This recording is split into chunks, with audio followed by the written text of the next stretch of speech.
साबुन का रेपर, साबुन पर जो कागज लिपटा होता है वो कभी मेल साफ नहीं करता।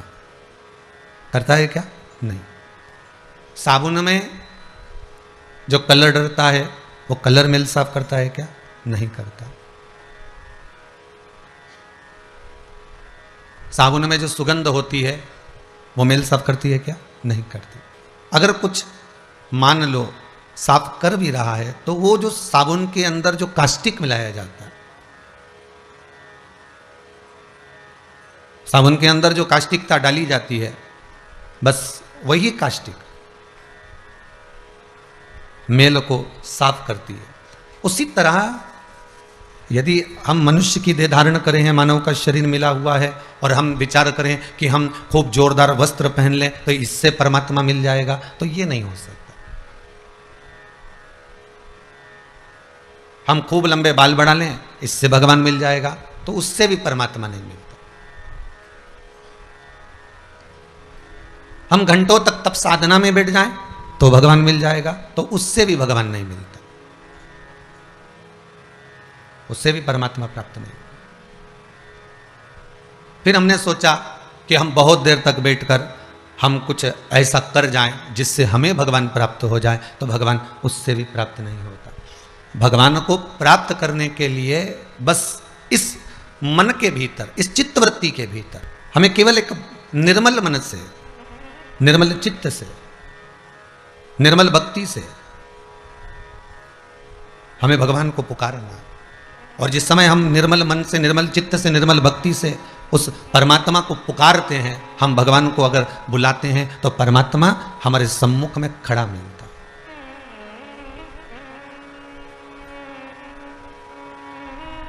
उसको मिलने में देरी नहीं लगती। मेल साफ कास्टिक करेगा, रेपर नहीं, कलर नहीं, खुशबू नहीं। अगर करेगा तो बस वो कास्टिक जो अंदर है वो मेल साफ कर देगा। उसी तरह हमारा भजन, हमारा कीर्तन, हमारा स्मरण, हमारा मंत्र जाप, हमारा नाम जाप और हमारे द्वारा किया गया भजन, हमारे द्वारा किया गया स्मरण हमारे ना जाने कितने मेल को साफ कर सकता है। केवल एक पीढ़ी नहीं, ना जाने कितनी पीढ़ियां केवल एक भगवत तत्व के आनंद में प्राप्त हो जाती, तर जाती। महाराज प्रहलाद जी के वंश के अंतर्गत अगर देखा जाए तो यहां हिरण्यकशिपु का संवाद आता है, और हिरण्यकशिपु का संवाद आया कितना प्रबल राक्षस जीव था, आसुर प्रवृत्ति थी, कितनी आसुर प्रवृत्ति। और इतनी आसुर प्रवृत्ति के अंतर्गत प्रहलाद का जन्म हो जाना, वो भी देवर्षि नारद के घर में जाकर, जब प्रहलाद की माता जी गर्भस्थ थी और यहां माता जब गर्भ से थी और इंद्र ने हरण कर लिया, जब हिरण्यकशिपु तप करने के लिए गए, साधना करने के लिए गए, ब्रह्मदेव से वर प्राप्त करने के लिए गए, और इंद्रदेव लेकर जा रहे थे और देवऋषि नारद ने उनको छुड़ा लिया। देवऋषि नारद ने उनको ले लिया, और लेने के बाद देवऋषि नारद ने कहा तुम इनको लेकर कहां जा रहे हो? तो इसके गर्भ में जो बालक है वो इतना प्रबल है कि वो बालक हो सकता है कि हिरण्यकशिपु जैसा ही राक्षस प्रवृत्ति का होगा, और ज्यादा राक्षस प्रवृत्ति का होगा, और ना जाने कितना उपद्रव मचाएगा।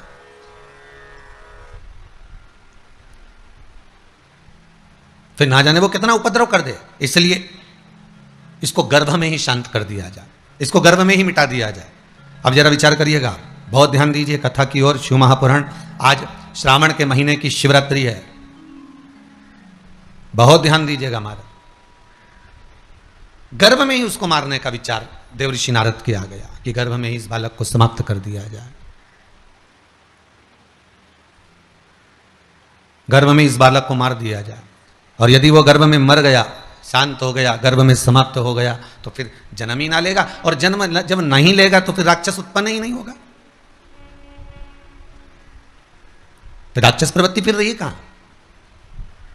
उसको क्यों ना हम गर्भ में मार दें। अब जैसा इंद्र हिरण्यकशिपु के पुत्र को मारने का प्लान बनाए, विचार करा, जरा विचार करिए, जब आप गर्भ में होगे माता के, जब आप माता के गर्भ में विराजमान हो गए, तो भगवान अगर चाहता तो तुम्हें गर्भ में ही नष्ट नहीं कर देता।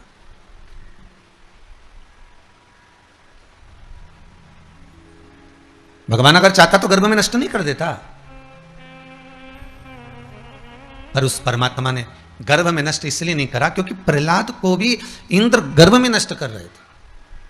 प्रहलाद को भी इंद्र गर्भ में नष्ट कर रहे हैं, पर देख लिया देवऋषि नारद ने कि यह बालक कोई साधारण नहीं है, यह बालक जो गर्भ के अंदर विराजमान है ये कोई साधारण नहीं हो सकता। जो गर्भस्थ विराजमान है ये भगवान की भक्ति में डूबने वाला, भगवत का स्मरण करने वाला, भगवत नाम का जाप करने वाला, श्री हरि को प्रसन्न करने वाला है, भगवान की भक्ति में डूबने वाला है, भगवान के स्मरण में डूबने वाला है। ये ज्ञात हो गया देवऋषि नारद को। और कोई सदगुरु होता है, कोई संत, कोई साधु, कोई सन्यासी, कोई ब्राह्मण, कोई साधक ऐसा होगा जो पहचान जाएगा कि ये गर्भ में मारने के लायक नहीं है, इसको मारा ना जाए, इसको जीवित रखा जाए। और जब ये जीवित रहेगा, जब ये जीवित रहेगा और जीवित रहेगा तो फिर ये कहीं ना कहीं हरि भक्ति को धारण करेगा, भगवान के स्मरण को धारण करेगा। और भगवान की भक्ति में जब डूब जाएगा, भगवान के स्मरण में जब डूब जाएगा, भगवान की सहज भक्ति में जब वो पहुंच जाएगा तो संसार के ना जाने कितने लोगों को भी भगवान की भक्ति में डुबो देगा। मारने को तो भगवान गर्भस्थ मार देता, भगवान दोनों को जीवित रखता है, धर्म करने वाले को भी और पाप करने वाले को भी। अगर भगवान चाहते तो इस रावण को गर्भ में नहीं मार देते।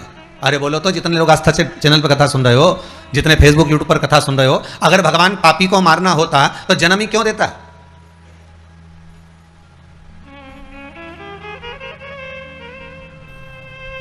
अगर लंकाधिपति रावण को भगवान को मालूम है कि ये राक्षस है, भगवान को मालूम है ये उपद्रवी निकलेगा, तो फिर इसको जन्म क्यों दिया? उसको गर्भ में नहीं मार देते। भगवान को मालूम था कि ये कंस है और उपद्रव मचाएगा और ना जाने पूरी मथुरा ब्रजमंडल को हाहाकार मचा देगा, तो भगवान क्या इस कंस को नहीं मार देते गर्भ में? पर भगवान ने उसको जन्म दिया। हिरण्यकशिपु जब पैदा हुए तो क्या भगवान को नहीं मालूम था कि ये पैदा होगा तो उपद्रव करेगा? पर भगवान ने उसको भी जीवित करा। हिरण्याक्ष का भी मालूम था। संसार में भगवान अगर देवतुल्यों को, भगवत भजन करने वालों को, स्मरण करने वालों को, पुण्य करने वालों को, धर्मात्माओं को अगर मेरा भगवान जन्म देता है तो उसके साथ में पाप करने वालों को भी भगवान जन्म देता है। कारण क्या होता है कि भगवान ये विचार करता है कि पुण्य वाले के साथ में भजन में अगर लगोगे, परमात्मा की भक्ति को धारण करोगे तो एक ना एक दिन वो परमात्मा का मिलन करवा देगा। एक छोटा सा प्रसंग है, ध्यान दीजिएगा। एक गोबर के कीड़े को भंवरे से मित्रता हो गई।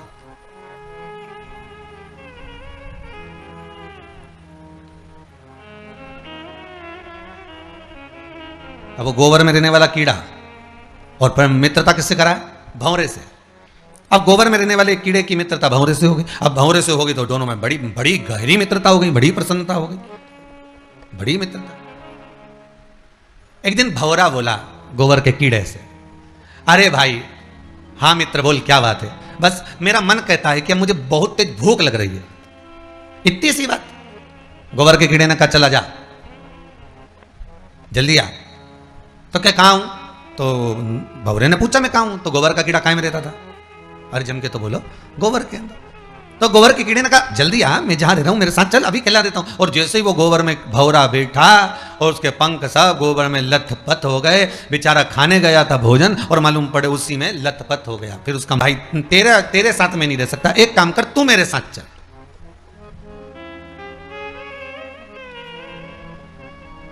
तू मेरे साथ चल। कहां चलूं मैं? तो चल तो सही मेरे साथ, मैं तेरे को अच्छा अच्छा खाना खिलाता हूं, अच्छा अच्छा भोजन कराता हूं। और भंवरा ले गया उस गोबर के कीड़े को बिठाकर एक फूल के अंदर ले जाकर उसको बिठाया और बिठाकर कहा अब इसका पराग का जो रस है, इस पुष्प का जो रस तत्व है, इस पुष्प का जो आनंद है वो तू ग्रहण कर।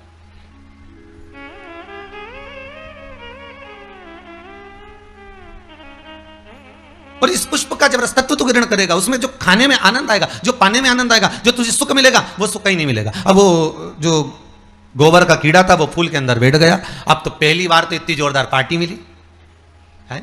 अब अभी तक तो इतनी जोरदार पार्टी मिली नहीं थी, और अब जो पार्टी मिल रही है, इतना जोरदार जो भोजन मिल रहा है, तो उसमें तो सुख का अनुभव हो गया।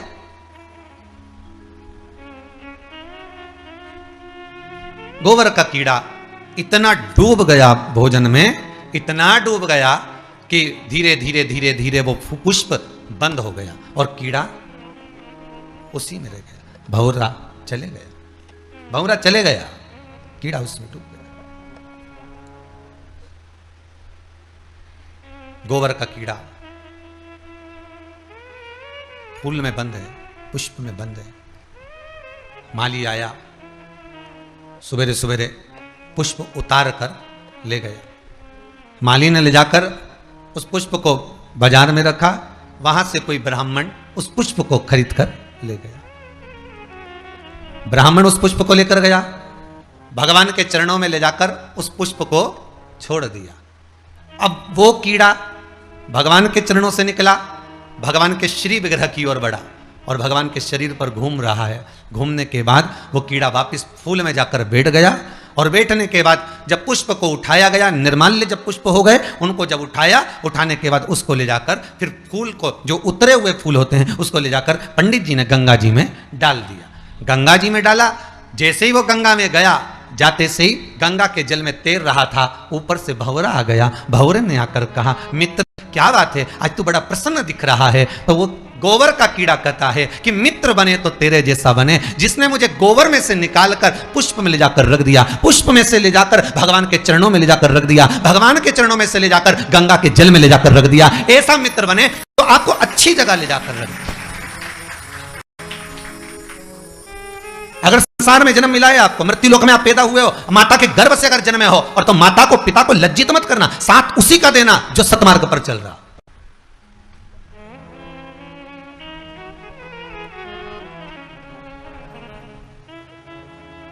नेक पथ पर चलकर, कहीं धर्म, कहीं शास्त्र, कहीं वेद पुराण पर कहीं उंगली ना उठाए। वो पहचान में आ जाता है कि ये कहां का कीड़ा, उसको उठाया और उठाकर ले जाकर रख दिया गंगा के जल में। वो कह रहा है मित्रता हो तो ऐसी हो कि जो अपने मित्र को गोबर में से निकालकर अच्छी जगह पर गंगा के जल में ले जाकर बिठा दे। वो मित्र होना चाहिए, वो परिवार होना चाहिए, वो कुटुंब होना चाहिए, वो कबीला होना चाहिए, वो सखा होना चाहिए, वो सहपाठी होना चाहिए, वो संगी होना चाहिए।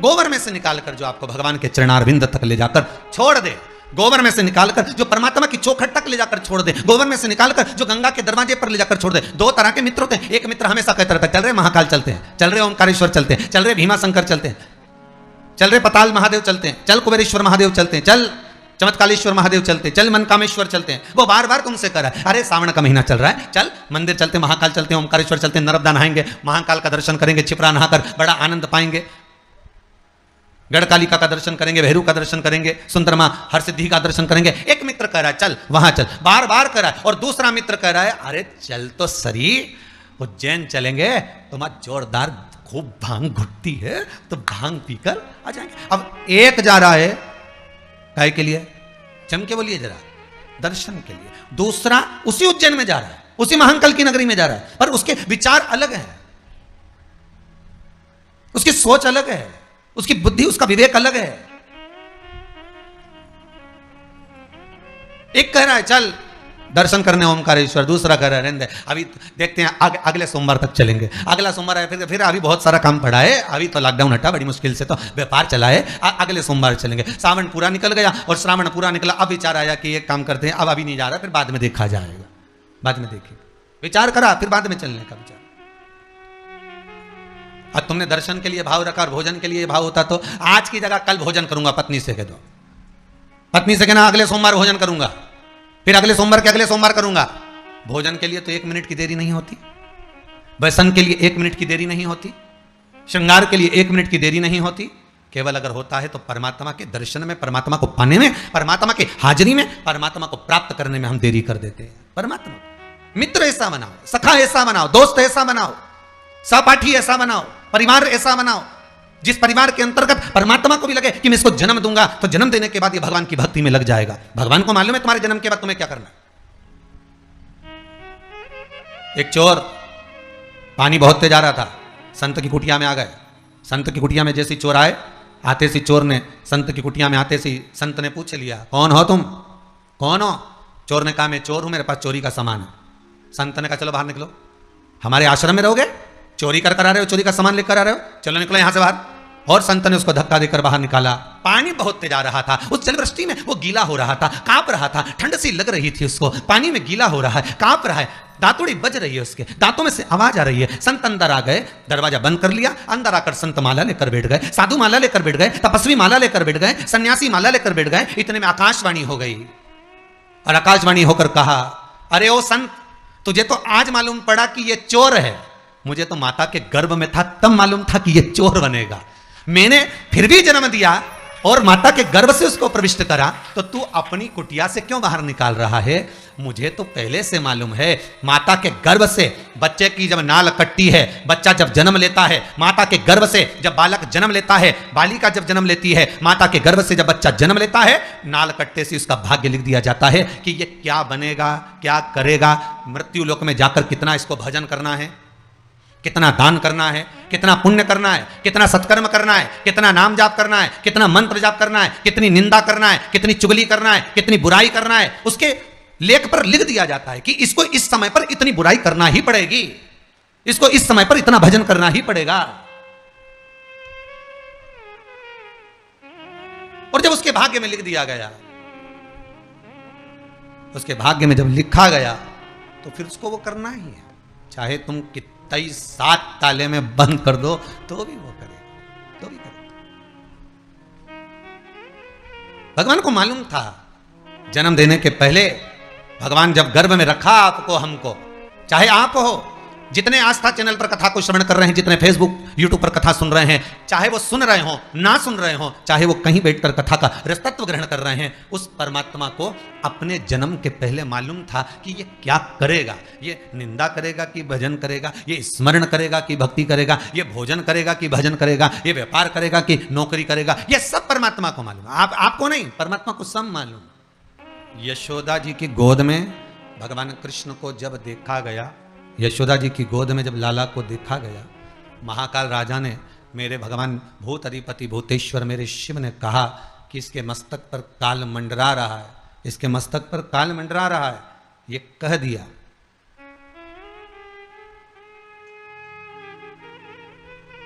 तो भगवान कृष्ण मन में मुस्कुराते हुए यशोदा जी की गोद में विचार करते हैं कि बाबा कह रहे हैं कि इसके मस्तक पर काल मंडरा रहा है, पूतना इसको मारने आएगी, तृणावत इसको मारने आएगा, अगासुर बकासुर कंस ये सब इसको मारने आए, इसके मस्तिष्क पर काल मंडरा रहा है। ये भगवान शंकर जब लाला का दर्शन करने आए तब कह रहे हैं यशोदा रानी से कि इसके मस्तक पर काल मंडरा रहा है। और भगवान मन में विचार कर रहे हैं, भगवान कृष्ण मन में विचार कर रहे हैं माता यशोदा की गोद में कि जब स्वयं महाकाल ही पहले आ गया तो फिर ये काल क्या करेगा, फिर ये काल करेगा क्या? अकाल मृत्यु भो मरे जो काम करे चंडाल का, काल उसका क्या बिगाड़े जो भक्त हो महाकाल का। फिर काल उसका क्या बिगाड़ सकता? कितना सुंदर गीता जी में कहा है भगवान ने, कितना सुंदर भगवान गीता जी के भीतर कह रहे हैं, कितना सुंदर वर्णन कर रहे हैं कि आप कर्म करिए, फल की इच्छा न रखिए, आप तो केवल कर्म करो और जितना कर सकते हो करे जाओ।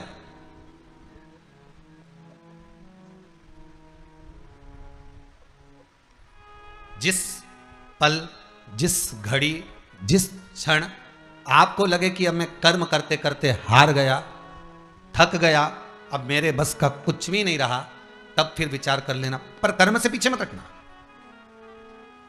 कर्म तो करना पड़ेगा।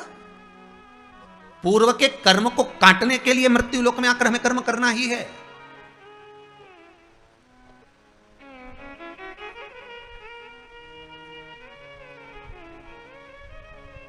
दुख आपको आपका परिवार कभी नहीं देता भाई, ना आपकी माता आपको दुख देगी, ना आपके पिता आपको दुख देंगे, ना आपका भाई आपको दुख देगा, ना आपकी धर्म पत्नी आपको दुख देगी, ना पति दुख देगा, ना बच्चे दुख देंगे, ना कुटुंब दुख देगा, ना बहू दुख देगी, ना पोता पोती दुख देंगे। आप में से कितने लोग हैं जो टीवी पर कथा सुन रहे हैं और उनका परिवार उनको दुख दे रहा है? कितने लोग हैं ऐसे? कभी विचार करना एकांत में बैठकर कि आपको ना आपकी पत्नी दुख दे रही है, ना आपका आपका पति दुख दे रहा है, ना आप अपने पति को तलाक दे रहे हो, ना आप अपनी पत्नी को तलाक दे रहे हो, ना आपका बेटा आपको दुख दे रहा है, ना आपकी बहू आपको दुख दे रही है, ना आपके कुटुंब के लोग, परिवार के लोग, भाई आपको दुख दे रहा है। ये कहीं नहीं हो सकता। भाई भी आपको दुख नहीं दे रहा, ना आपके परिवार वाले, ना नातेदार, ना रिश्तेदार, ना मित्र, ना सखा, ना दोस्त, कोई आपको दुख नहीं देता। ये शिव महापुराण की कथा कहती है हमको लगता है कि हमारे परिवार वाले दुख दे रहे हैं, हमको लगता है हमारी बहू हमें दुख दे रही है, हमें लगता है हमारी सास हमें दुख दे रही है, हमें लगता है हमारा पति हमको दुख दे रहा है, हमें लगता है हमारे कुटुंब वाले हमको दुख दे रहे हैं। पर शिव महापुराण की विद्येश्वर संहिता कहती है ये कोई आपको दुख नहीं देते, दुख आपका पूर्व का कर्म आपको देता है। ये जितने भी मिले हैं ना आपको, रिश्तेदार, नातेदार, कुटुंब, भाई, बंधु, सखा, पत्नी, पति, पोता, पोती, ये जितने लुटेरे मिले हैं, ये जितने अपशब्द कहने वाले मिले हैं, ये जितना ताने देने वाले मिले हैं, ये जितना गाली देने वाले मिले हैं, ये जितना उंगली उठाने वाले मिले हैं, ये कोई दूसरे नहीं, तुम्हारे पूर्व कर्म के कोई ना कोई पुराने ही होंगे जो तुम्हारे साथ जुड़कर तुम्हारी टांग खींचने के लिए सामने खड़े हुए हैं। ये कोई तुम्हारे होंगे।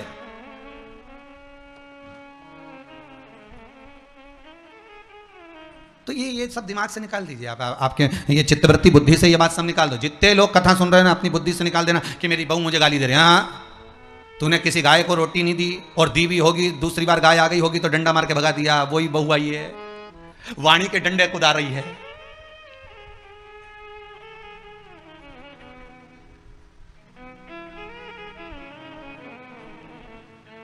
कोई बेटा अगर नहीं सेवा कर रहा, कोई बेटा नहीं पूछ रहा, समझ लेना पूर्व में हमारे बुजुर्ग कोई दादाजी होगा, कोई दादी जी होगी, कोई ससुर जी होगा, कोई जेठ जी होगा, हो सकता है किसी की हमने सेवा नहीं करी हो और वही बेटा बनकर आया, आज हमारी सेवा नहीं कर रहा।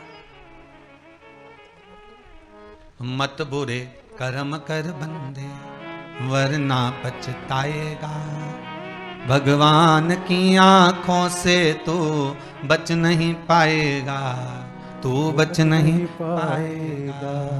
अरे ओ अज्ञानी मत करना दानी, बचना नहीं है। बहुत ये हमें लगता है इस गुरुजी मेरी बहू बहुत परेशान करे, गुरुजी मेरी सास बहुत परेशान करे, मेरा भाई मेरी प्रॉपर्टी खा गया, मेरा भाई ये लेकर चले गया, मेरे ससुराल वाले ऐसे, मेरे रिश्तेदार ऐसे, मेरे कुटुंबी ऐसे, मेरे कबीले वाले ऐसे, मेरे ये ऐसे। तो हमको लगता है कि ये अपने ऐसे।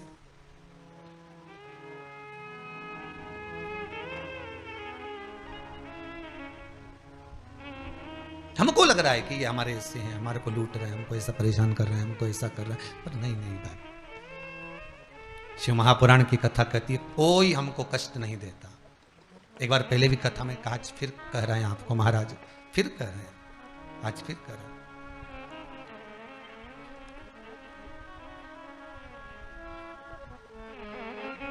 आपको फिर निवेदन कर रहे हैं। बीमार हुए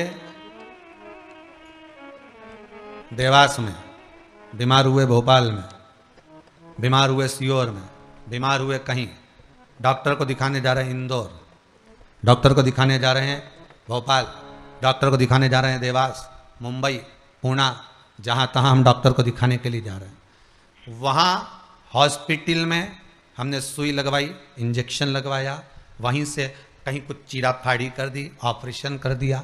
जरा विचार करना, कभी एकांत में बैठ कर कि रहते यहाँ थे, दवाई लेने पहुँचे वहाँ, इंजेक्शन वहाँ लगवाया, बताओ ऑपरेशन वहाँ करवाया। तो इतने सारे हॉस्पिटल, कहीं ना किसी ने कहा सूरत भी जा सकते हो, किसी ने कहा अहमदाबाद चले जाओ, किसी ने कहा वहाँ चले जाओ, कोई के पुणे चले जाओ, कोई के मुंबई चले जाओ, कोई के इंदौर चले जाओ, कोई के भोपाल चले जाओ, पर रहने वाला कहाँ का और जाकर ऑपरेशन करवा रहा है कहाँ पर? विचार करिएगा। रहने वाला कहाँ का और इंजेक्शन लगवा रहा है कहाँ जाकर? जरा विचार करिएगा।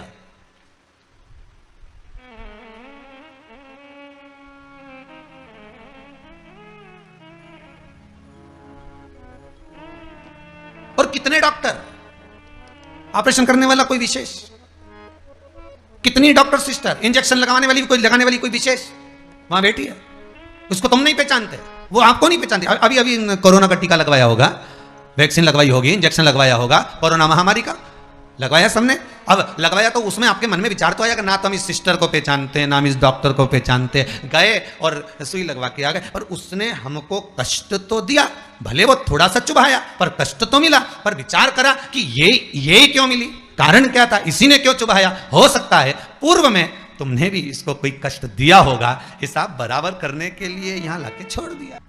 अगर हम दूसरे को कष्ट दे रहे हैं, हम दूसरे पर उंगली उठा रहे हैं, हमने एक उंगली अगर किसी पर उठा दी, हमने उंगली उठाकर कह दिया वो ऐसा है, उसने ऐसा करा, उसने वैसा करा, हमने एक उंगली उठा दी, भले तुम विद्वान हो, भले तुम्हारे में विद्वत्ता है, पर हम किसी पर अगर एक उंगली उठा रहे हैं तो ये 3 उंगलियां हमारे भीतर जा रही है कि अपने अंदर झांक कर देखो कि आप कैसे हो। अपने भीतर झांक कर देखिए कि आप में क्या तत्वता है। जो हम दूसरे में कुछ खोट देख रहे हैं तो हम में कितना खोट भरा होगा, हम में कितना कपट भरा होगा, तभी तो सामने वाला कपटी नजर आ रहा है। जैसा चश्मा लगाओगे सामने वाला व्यक्ति वैसा ही तो दिखेगा। लाल कलर का लगाओगे तो लाल दिखेगा, काला लगाओगे तो काला दिखेगा, पीला लगाओगे तो पीला दिखेगा। नेत्रों में जो काम अगर अहंकार है तो अहंकारी दिखेगा, लोभ है तो लोभी दिखेगा, वासनावान है तो वासनावान दिखेगा, तृष्णावान है तृष्णावान दिखेगा, चोर है चोर दिखेगा, कपटी है कपटी दिखेगा, बेईमान है बेईमान दिखेगा, अज्ञानी है अज्ञानी दिखेगा। आपकी दृष्टि जैसी होगी सामने वाले की सृष्टि वैसी ही नजर आएगी, सामने वाला व्यक्ति आपको वैसा ही दिखेगा। आपका चित्त अच्छा है, आपका मन अच्छा है, आपके दिल अच्छा है, आपके भाव अच्छे हैं, सामने वाला भी वैसा ही नजर आएगा। भगवान कृष्ण ने भेजा था दुर्योधन को अच्छा ढूंढने के लिए, एक अच्छा नहीं मिला। युधिष्ठिर को भेजा था पूरी पृथ्वी पर से कोई बुरा व्यक्ति ढूंढ कर लाओ, युधिष्ठिर को बुरा नहीं मिला, क्योंकि उसकी युधिष्ठिर की बुद्धि में चित्त में ये भरा था, उनकी वृत्ति में ये भरा हुआ था कि बुरा कोई है ही नहीं, संसार में कुछ ना कुछ अच्छाई दिखी जाएगी। बुरा जो देखन में चला बुरा न मिला कोई। हम देख रहे हैं, हम चित्तवृत्ति से हम विचार।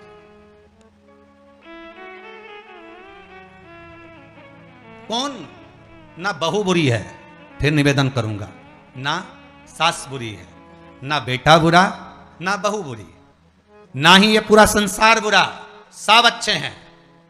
फिर बुरा क्या? अपना कर्म जो हम कर कर आए हैं उस कर्म का भोग संसार में आकर भोगना पड़ेगा।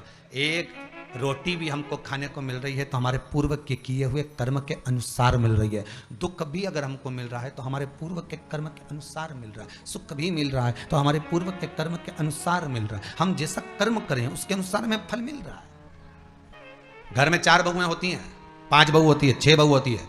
सास 6 बहू को बोलती है कि जाओ पानी लेकर आओ, अरे बोलो जम के जरा, नहीं बोलती ना। सास किसी एक का नाम लेगी, ए बेटा, ए लाली, एक बहू का नाम लेगी और उसको पुकारेगी और पुकार कर कहेगी जरा मेरे लिए 1 गिलास पानी ला दे बेटा। बहू जाएगी पानी ला कर देगी। अब सास ने वो 3 को क्यों नहीं बुलाया रे? अरे बोलो तो जम क्या, वो 3 से क्या सास की दुश्मनी थी? नहीं, वो भी रोज मिलती, वो भी रोज प्रणाम करती है, वो भी रोज नमन करती है, वो भी रोज ना रोज सास के पास जाकर बैठती हैं, वो भी सास उनको भी साड़ी देती है और सास उसको भी साड़ी देती है, सास उसको भी रकम देती है, उनको भी। और एक को बुलाया आवाज लगाकर, ए बेटा, ए लाली, ए बहू जरा इधर आ, और जिसका नाम लेकर बुलाया वो दौड़ कर आई और लाकर पानी दे दिया। पर सास इसी को क्यों बुलाती है? 4 बहू में से इसी बस बहू को आवाज क्यों लगाती है? बस उतना तुम अंदाजा लगा कर रखो कि सास इसी को ज्यादा क्यों बुलाती है, इसी से बात क्यों ज्यादा करती है। ना तो उसने कुछ दिया, ना इसने कुछ दिया, ना कोई बात। पर कुछ बहू में, 4 बहुओं में, 4 बेटे में कोई एक ऐसा होता है जिससे सास की अच्छी पटती है। उसी तरह भोलेनाथ भी परिवार में उसको देख लेता है जिससे शिव की अच्छी पटती है, उसी को बिठाता है कथा में।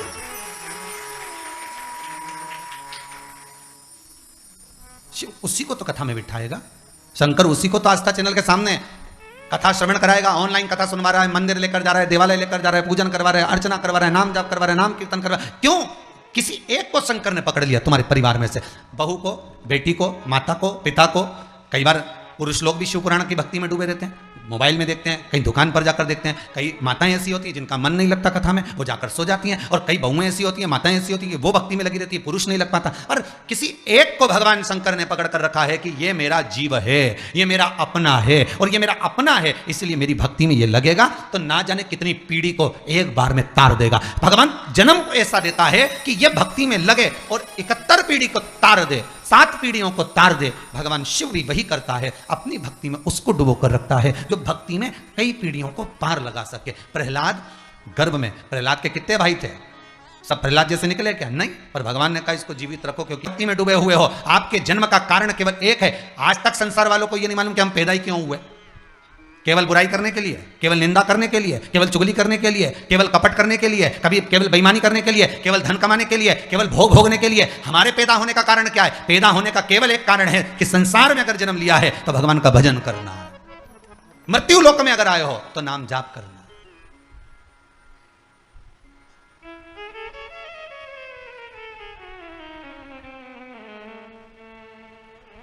अगर मृत्यु लोक में आए हो तो भजन करो, मंत्र जाप करो।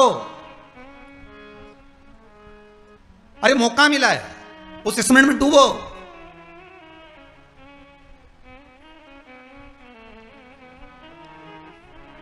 और कितनी भगवान कृपा करेगा, जरा विचार करिए। कितनी कृपा और परमात्मा करेगा कि महाशिवरात्रि जैसी शिवरात्रि श्रावण के महीने में, हर महीने शिवरात्रि आती है। आपको पहले भी कहा, ऐसा कोई महीना नहीं जाता जिसमें शिवरात्रि नहीं आती हो। इस शिव महापुराण में गीता प्रेस गोरखपुर की अगर शिव पुराण तुम्हारे पास में हो तो उसको पढ़ना। उसमें शिवरात्रि का महत्व दिया गया है, शिवरात्रि का उद्यापन दिया गया है। शिवरात्रि हर महीने आती है, प्रत्येक महीने में हर महीने शिवरात्रि आती है, पर कुछ शिवरात्रि का महत्व स्कंद पुराण में भी कहा गया है। जैसे अधिक मास में पड़ने वाली शिवरात्रि, श्रावण मास में पड़ने वाली शिवरात्रि, इनकी महत्वता कही गई, पर इस महत्वता को लोग जान नहीं पाए, आज तक प्रकट नहीं कर पाए। शिव महापुराण की कथा चली और उसमें आपको, नहीं तो आप लोग भी इतनी बार अभिषेक करा, इतनी बार पूजन करी, इतनी बार अर्चना करी, तुम्हारे ध्यान में आया क्या कभी कि सावन में शिवरात्रि आई और इतनी महत्वता रखती है, इतनी महत्वता रखती है कि उस शिवरात्रि का महत्व आनंद देने वाला होता है, कार्य की सिद्धि देने वाला होता है। और शंकर की कथा में जब हमने श्रवण करना प्रारंभ करा, शिव की कथा में जब हमने ज्ञात करना प्रारंभ करा, तब समझ में आया कि सावन के महीने में भी जो शिवरात्रि होती है वो जीवन का आनंद प्रदान कर देती है। वो साधारण नहीं हो सकती, उसका रसतत्व बड़ा होता है।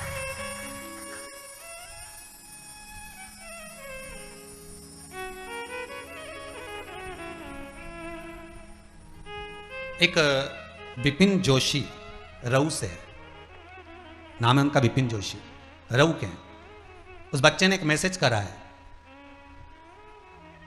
किसी के यहां सर्विस करता है वो, तो उस बच्चे ने मैसेज करा है कि मेरी बहन की शादी है देवउठनी एकादशी के बाद, मेरी बहन की शादी है और मेरे पिताजी नहीं है, मैं और मेरी माँ और मेरी बहन है।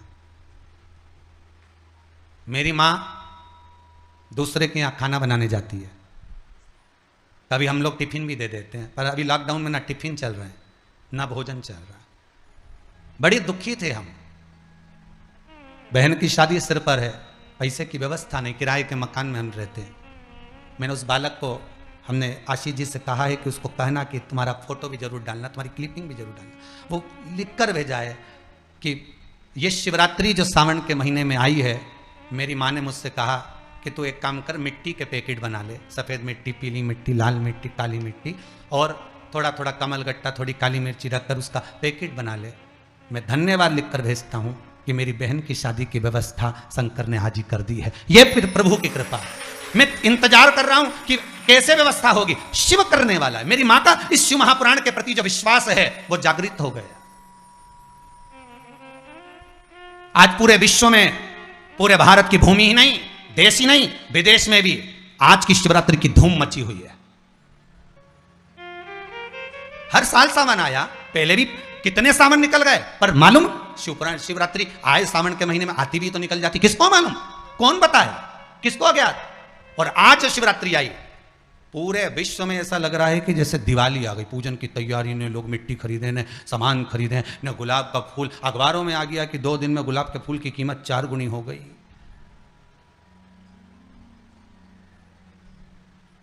धतूरा भी सिर चढ़ गया। अब धतूरा, लोगों शंकर जी के सिर चढ़े, कहीं कहीं के तो दिमाग में चढ़ गया धतूरा। गजब। एक भाई ने तो क्लिपिंग भेजी है कि मैं धतूरा लेने आया हूं। तो धतूरा लेने आया हो, कि मैं धतूरा लेने आया हूं। धन्य। कितना उत्साह, बड़ी प्रसन्नता होती है। हिंदू धर्म में पैदा हुए हो, हिंदू के बेटे हो और हिंदू धर्म के अंदर पैदा हुए हो। आज हिंदू धर्म को ये दूसरी संप्रदाय के लोग काट रहे हैं। कम से कम इस आस्था चैनल के माध्यम से, फेसबुक यूट्यूब के माध्यम से, घर घर में जब शंकर का शिवलिंग का अनुष्ठान होगा, 7 बजे से 8 बजे तक जब पूजन होगी, तो कम से कम हिंदू तो जागेगा, हिंदू तो आगे बढ़ेगा। जो ये धर्म को काट रहे हैं, हिंदू धर्म के ऊपर तलवार लेकर झूल रहे हैं कि हम हिंदू धर्म काटेंगे, हमारे धर्म में लोगों को जोड़ेंगे, हम इनको ये बना देंगे, हम इनको ये बना देंगे। नए नए लड़का लड़कियों को काट काट कर दूसरे धर्म की ओर लेकर जा रहे हो। कम से कम घर में बैठकर जब मिट्टी का शिवलिंग, पार्थिव शिवलिंग का निर्माण करोगे, और वो पार्थिव शिवलिंग का निर्माण तुम सावन में कर रहे हो, पर सावन में शिवलिंग का निर्माण अगर होता है तो सूर्य अस्त के पहले शिवलिंग का विसर्जन होता है। पर याद रखना, आप शिवलिंग बना रहे हो रात्रि को, अनुष्ठान कर रहे हो रात्रि को, विसर्जन कर रहे हो रात्रि को, तो कोई तुमसे पूछे तो कह देना क्योंकि शिवरात्रि है। 12 महीने की शिवरात्रि को रात के समय शंकर का पार्थिव शिवलिंग बन जाता है। यह शिव महापुराण में शिव चरित्र के अंतर्गत लिखा है। रात्रि के समय पर शंकर भगवान का केवल शिवरात्रि के दिन, 12 महीने की शिवरात्रि को आप रात को कभी भी शिवलिंग बनाओ, पूजन करो, अर्चना करो, 4 बार करो, भगवान की आराधना करो और फिर उसका विसर्जन करो। यह शिव महापुराण में लिखा। और वो कोई दूसरी शिव पुराण नहीं, गीता प्रेस गोरखपुर की उठा लेना, पढ़ लेना, उसमें वर्णन मिलेगा। काली मिर्ची चढ़ती है, शिव पुराण में लिखा है, उठाइए पढ़िए। गेहूं के दाने चढ़ते हैं, शिव महापुराण में लिखा है, उठाइए पढ़िए। स्मरण करो उसका। एक एक चीज जो शंकर को चढ़ रही है वो क्यों चढ़ रही है, किस लिए चढ़ रही है, उसका अनुमोदन शंकर की हिंदू धर्म में पैदा हुए हो तो अपने धर्म को कटने मत देना, दूसरे धर्म में ये बच्चे और बच्चियों को जाने मत देना। इनको रोकने का एक ही तरीका है, भले सामने बैठ के रोको चाहे ऑनलाइन रोको, पर इस धर्म को बचाना होगा, तब जाकर धर्म रक्षति, धर्म की रक्षा होगी। नहीं तो ये धर्म कब नष्ट हो जाए कोई भरोसा नहीं। और आज भी कई लोग लगे हैं कि कैसे भी वजह ये कि क्यों हो रहा है, अभी से किस लिए हो रहा है, क्या करेंगे इसको करकर, ऐसा कहीं होए कहीं तो घर में शिव को बनाना, उसकी आराधना करना। पार्वती मैया तो कहां जंगल में गुफा में बैठकर अकेली सखियों के साथ बैठकर पूजन कर रही है, रात भर करी हरतालिका तीज के दिन, रात भर। और यहां शिव महापुराण की कथा कहती है कि जब शिवरात्रि आए, हर महीने की शिवरात्रि पर तुम रोज शंकर जी का शिवलिंग नहीं बना सकते तो कम से कम शिवरात्रि पर पति जब दुकान से आ जाए, रात्रि को आ जाए, तब तो बैठकर आराधना कर सकते हो। शिवरात्रि के दिन ही बना लो, पार्थिव शिवलिंग का निर्माण करो, पूजन करो, अर्चना करो, विसर्जन करो। पर हिंदू धर्म को बटने मत देना। इस हिंदू धर्म के बेटा बेटी आज गलत जगह पर जा रहे हैं, दूसरे धर्म की ओर तुरंत चले जाते हैं। आज उनको हाथ जोड़ने में शर्म आती है, तुरंत हाथ को इधर उधर करना प्रारंभ कर देते हैं। हिंदू धर्म के मंदिर में प्रवेश करते हैं तो सिर पे पल्लू नहीं रखते, दूसरे धर्म में जाते हैं तो पूरा सीधी बांध लेते हैं।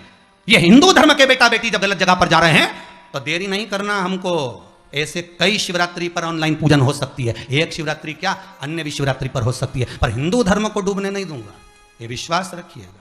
धर्म नहीं कटने दूंगा, आज बेटा बेटी को भटकने नहीं दूंगा, ये विश्वास रखिएगा। जाने नहीं दूंगा, चाहे कोई कुछ कहे, आनंद ले, भक्ति करे, भजन करे, स्मरण करे, पर डूबने ना दूंगा।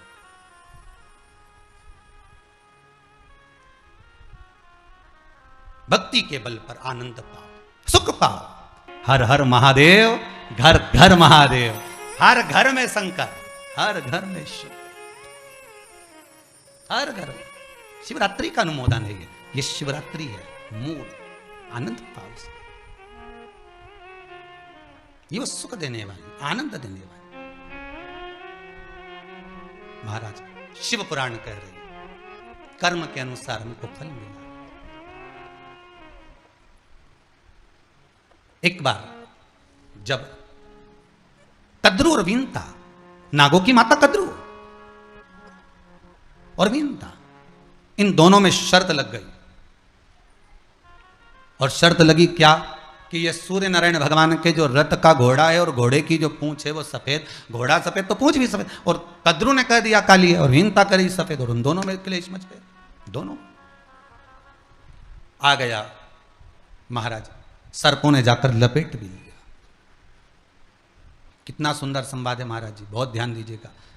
कद्रू के पुत्रों ने जाकर घोड़े की पूंछ को लपेट लिया, पूंछ काली हो गई, भिन्ता को दिख गई, भिन्ता दासी हो गई कद्रू, भिन्ता कद्रू की दासी। एक बार कद्रू के 1000 पुत्र थे, सांप कितने हुए थे? 1000। और वीनता के 2 पुत्र थे, गरुण वरुण, 2। वीनता के 2 पुत्र।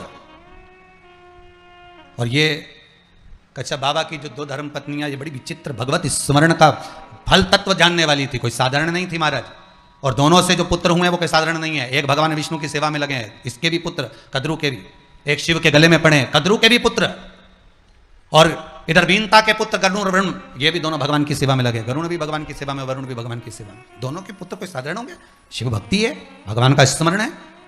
पर शिव महापुराण की कथा बहुत सुंदर बात कहती है, ध्यान दीजिएगा इस संवाद पर, शिव महापुराण के इस चरित्र पर, कद्रू की कथा और वीनता की कथा पर अगर आप ध्यान देंगे तो कद्रू के गर्भ में जब बच्चे थे तब कद्रू के मन में वीनता के प्रति कपट था, वीनता के प्रति कपट भरा हुआ था। एक गर्भवती जो नारी होती है ना, जिसके भीतर गर्भ होता है, गर्भवती जो नारी होती है, मेरा निवेदन रहेगा इस व्यासपीठ से, मैं करबद्ध निवेदन करता हूं हाथ जोड़ करके, गर्भवती नारी को अगर कितना भी क्रोध आए पर 9 महीने थोड़ा क्रोध पर संयम रखिएगा। आपको कोई जल दे रहा है, लड्डू खाने को दे, ना दे, कोई पेड़ा दे ना दे, कोई पूछे ना पूछे, सम्मान दे ना दे, आदर करे ना करे, सत्कार करे ना करे, पर गर्भवती नारी को 9 महीना जब तक बच्चे गर्भ में है तब तक मुख से अपशब्द नहीं कहना, क्रोध नहीं करना, कोई ऐसे शब्द ना बोलना जिससे किसी को ठेस पहुंचे। उसका कारण क्या होगा? उसका कारण दूसरे पर नहीं होगा, जो गर्भस्थ बालक है उसमें होगा। देखिए, बीनता ने अपने पति से कहकर केवल 2 पुत्र मांगे थे, कद्रू ने 1000 पुत्र मांगे थे, दोनों को हुए, उसको 1000 हुए, इसको 2 हुए। पर बीनता ने एक बात बड़ी सुंदर कही, मुझे 2 पुत्र हों भगवत भजन वाले। कद्रू ने भी कहा मुझे भी 1000 पुत्र हों भगवत भजन करने वाले। तो कद्रू का पुत्र शेषनाग भगवान विष्णु की सैया पर है, वासुकी नाग भगवान शंकर के गले में है। ये भजन करने वाले चाहिए। दोनों ने भजन करने वाले मांगे, दोनों ने सेवा करी, दोनों ने अर्चना करी, दोनों ने स्मरण करा, पर एक के पुत्र सर्प बने जिनके मुख में विष भरा है, और दूसरे गरुण जी महाराज जिनके मुख पर श्रीमन नारायण श्रीमन नारायण, वरुण जी महाराज जिनके मुख पर श्रीमन नारायण श्रीमन नारायण। जरा विचार करिएगा, क्यों? क्योंकि बीनता के मन में कद्रू के प्रति कपट नहीं था, पर कद्रू के मन में बीनता के प्रति कपट था। वो कपट का विष बन गया, और जितने गर्भ में बालक थे वो सब विषैले हो गए, वो सारे विषैले। बच्चों में कपट नहीं होता, बच्चों में छल नहीं होता, बच्चों में बेईमानी नहीं होती, बच्चों में प्रपंच नहीं होता। बच्चे तो एकदम साफ होते हैं, एकदम क्लीन।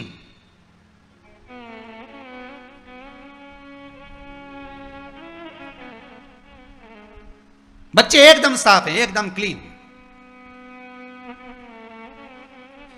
उनके मन में पाप नहीं है, उनके मन में कपट नहीं है। मां रोई, बच्चे पहले रो दिए, पिता रोया, बच्चे पहले रो दिए। घर की दशा देख ली, कुछ नहीं है, बच्चे कभी जिद नहीं करे, मम्मी हमको दिवाली पर कपड़े नहीं चाहिए, अभी कुछ नहीं है, हमारे पास बहुत सारे रखे। बच्चों के मन में कपट नहीं है, बच्चों के मन में प्रपंच बेईमानी नहीं है, छल नहीं है, कोरा कागज है। अब कई कई की माताएं कहती हैं कि हमारा बच्चा बहुत उद्यम करता है, ये इतना गदर करता है, ये ऐसा करता है, ये वैसा करता है, तो उसका कारण क्या है गुरुदेव? आप बोलते हो कि छल नहीं है, कपट नहीं है, बेईमानी नहीं, तो फिर आखिर कारण क्या है, ऐसा क्या है? तो ये किसी बात का नहीं है, ये माता के गर्भ में जब ये था ना, और ये माता जैसा सोचती थी ना, जैसा विचारती थी, जैसा बोलती थी, जैसा संबोधन करती थी, 50 बार टॉर्चर करती थी। तुम जा रहे हो बाजार से, मेरे लिए ये ले आना, फोन उठा उठा के बार बार कह दे तुम ये लेके ही आना, फिर पूछे तुम कहाँ हो, तुम कहाँ हो, 25 बार फोन करे। तो औलाद भी ऐसी पैदा हुई, एक काम के लिए मना करो, दूसरा काम जरूर करे। जैसा माता पिता का भाव होगा वैसे संतान। अब सोचो, भीतर तो इतना कपट भरा, छल भरा, बेईमानी भरी, प्रपंच भरा, और ऊपर से दिखो कि साहब बड़े विचित्र, तो भगवान कैसे आएगा? ऊपर से तो भगवान कभी आता ही नहीं, ऊपर से उनको आता जो बुलाता। नारियल लेके जाओ ना, अगरबत्ती लेके जाओ ना, आखा धरना लेके जाना, वहां पूछो कौन सा देवता आया, इन्हें तो क्या अभी वो वाली देवी जी आई है। अच्छा, फिर वो देवता कब आएगा? तो आधे घंटे बाद आएगा। एक एक व्यक्ति के 4-4, 6-6 देवता आ जाए कभी कभी, तो पता ही नहीं पड़े। थोड़ी देर में आए ना, पलट के दूसरा आ जाए, दूसरा गया, तीसरा आ जाए, थोड़ी देर में। वो तो साथ वाले बताएं कि अभी इनको ये देवता था, फिर अब ये गई, अभी वाली देवी आ गई। अच्छा, फिर देवी गई, फिर वो देवता। तो ये साथ वाले बताएं, उनके तो जनता के कहीं मालूम पड़ी कौन सा देवता। ये ऊपर का तो दिखे, पर भीतर परमात्मा कब आएगा? जब भीतर से साफ हो जाओ, तुम्हारे भीतर जब कपट ना हो, बेईमानी ना हो, प्रपंच ना हो, बैर भाव ना हो, अहंकार ना हो, किसी के लिए कपट ना भरा हो, परमात्मा भीतर प्रवेश कर जाए तुरंत।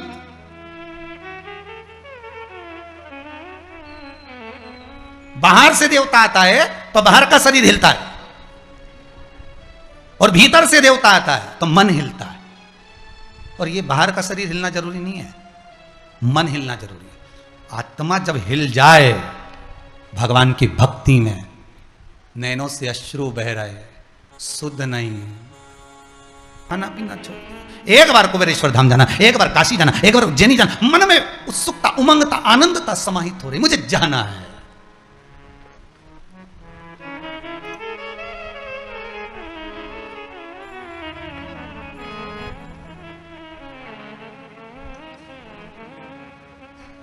तो वो एक वो बात कही ना, बन तितली में उड़ती फिरा,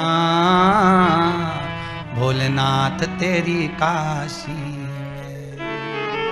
प्रभु एक कृपा करना, अभी तो जो जन्म दिया ठीक है, परिवार वाले ले जाएं ना ले जाएं, भजन हो पाए ना हो पाए, अगला जन्म देना तो मुझे काशी में दे देना कि वहीं रहूं, वहीं भजन करूं। उज्जैनी दे देना, ओमकारेश्वर दे देना, सोमनाथ दे देना, केदारनाथ दे देना, भीमा शंकर मल्लिकार्जुन, श्रीशैलम, नागेश्वर, जहां मर्जी पड़े, त्र्यंबकेश्वर, ऐसी जगह देना जहां मेरा शंकर मिले। उठूं और पानी भरूं और शिव को स्नान करा कर जाऊं। शिव मेरा, मैं शंकर की हो जाऊं। फिर कुछ सूझे ना, ना खाना भाए ना पीना भाए, शंकर में मैं डूबी रहूं, शिव मुझ में डूबे। बहुत आज बड़ी खुशी है, इस हृदय को सबसे ज्यादा प्रसन्नता है कि आज पूरा विश्व शिव में डूब गया।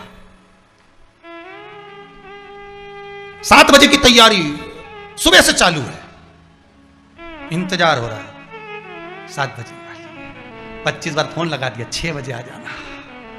तैयारी, हृदय उमंग से भरा हुआ, आनंद से भरा हुआ।